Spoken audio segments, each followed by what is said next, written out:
I want to start with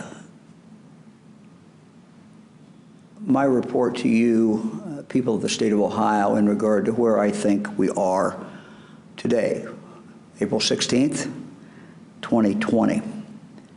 And I want to start with a quote. This is a quote from one of my favorite people in history, and that is Winston Churchill. This was on November 10th, 1942. And I know the British people at that time must have felt that they had been in this war forever. They were in it much earlier than the United States was. They were battling for their life survival. And I'm sure that at this point they were starting to get very, very weary. This is what Churchill said after the North African campaign, which was really well into World War II. Now, this is not the end. It is not even the beginning of the end. But it is perhaps the end of the beginning. And that's where I think we are today. We're about to enter a new phase. And let me talk about what I think are the essential facts of where we are. And throughout this, I have promised you that to the best of my ability, I would tell you where we were and what we knew. I'm going to try to do that today, again. First of all, first fact, Ohioans have done a great job. You all have done a phenomenal job fighting back, staying home, doing the distancing, doing all the things that needed to be done. I've never been prouder to be an Ohioan.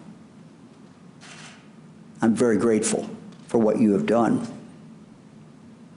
You have, number two, you have, it would appear, flattened the curve. Now we have data from a week where it's been fairly flat. We got to get more data. We got to see that continue. And what we, of course, we hope is that it doesn't stay flat too long. We hope it starts edging down. And we look at the statistics every day. Dr. Acton will share today's. But one of the things I always look at is the hospital admissions. And we know people are staying in the hospital a long time, so the hospitals start filling up some. But the admissions, people going in every day, is absolutely clear. At least for a week, we've been relatively flat. So we wait to see what happens. Fact number three. We all must live in a state and in a country where COVID-19 is still here and is in all likelihood going to be here, and we're going to live with it until we have an immunization. We don't know how long that will be. Could be a year, could be a little longer. I'm an optimist. We have amazing scientists who are working on this as frantically and as hard as they can. So we don't know the date. We know it's going to be a while. We don't know how long. Number four, this period of time, living with a COVID-19, is not going to last forever. We will get through this. It's for a period of time. Again, we don't know the exact period of time. Number five, we must get Ohio's economy moving again. We must get people back to work. I fully understand what people, because I'm getting calls and texts, and I get it, and I'm seeing it.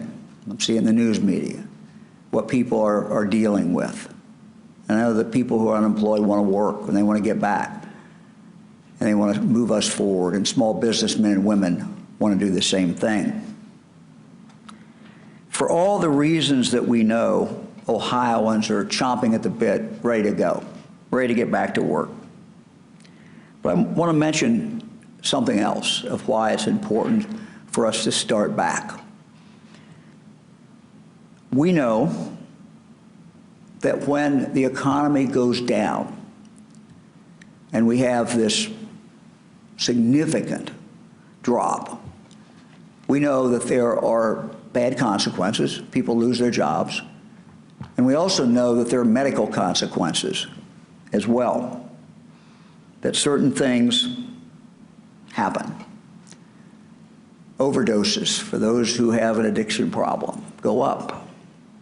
People relapse in regard to people who are an alcoholic or people who are drug addict. We see the relapses go up. We see people have more anxiety. We see people have more depression. We see more homelessness, and I could go on, but these are all things that are very, very important and that matter a lot. It is essential, though, that as we start back, we do this the right way. We must get this right because the stakes are very high. If we don't do it right, the consequences are horrendous. What we do not want to do is to start back, start getting back, getting businesses up, getting small businesses up, and then have a disaster, a huge spike in the number of people who test positive and who are in the hospital. That would be disastrous. We have an obligation as we start back, and it's so very, very important for our state to keep our employees safe and for businesses to keep their customers safe. We are fighting, really, in a sense, a two-front war. One has to do with keeping us safe, medical point of view. One has to do with a medical crisis, but the other has to do with an economic crisis, a crisis about jobs and the economy. A while ago, we created the Governor's Board of Economic Advisors. Just as I looked to the medical community to give us help, give us advice, and we still do that. We put a group together of doctors and others who really understand pandemics. Just as we did that, we have put together this group of economic advisors. And these are CEOs from many of the major companies and smaller companies in the state of Ohio. I asked them to inform us, to help us, to look at what we need to do to address this economic crisis. This morning, I received a report from them, a verbal report. The report is a work in progress. It's a plan, but the plan's not done yet. But they gave me a glimpse of what, I orally presented it to me, of what they had come up with. And as I said, it's a work in progress. And let me talk for a moment about that. While COVID is out there, no plan will guarantee people will not get it. That's the reality. But during the stay-at-home time, the companies that were allowed to continue have learned a lot. And we've seen them put in place some very, very stringent measures. And so in a sense, this has been a trial period where we can see some of the things that work. And so we have learned from that. I have asked the Lieutenant Governor to work with all kinds of businesses around the state, and I'm doing it as well, but he's taking the lead on it, to come up with the best practices that we can. And again, some of this is based on what they've learned in the last month. Some of it is based, obviously, on medical science And what we are seeing is companies that have done quite a good job. I want to show this slide. Frank Sullivan of RPM heads up this group that we put together. This is a slide that kind of shows some of the things that they have done. And I'll just go through this quickly. Again, this is one company, one type of business. For other businesses, there may be different things, but this is kind of an example of what you could put together. Regular checks of PPE stock, supply and lead times, make sure it's there. Limit visitors, essential ones only. Screen for health upon entry. Everybody come in and get screened. So we'll look at that right there. Clear guidelines on hygiene. Instruct on self-monitoring for illness. Below 100 fever, no cough, respiratory issues, sore throat, none of that. Okay. Assist employees with alternatives to public transportation. Enforce 6-foot physical distancing. Some of that. Mandatory masks.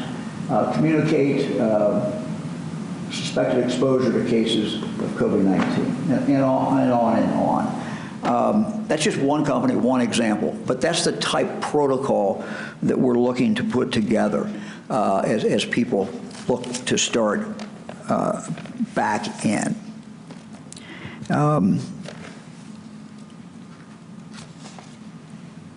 We are looking to begin this process on May 1.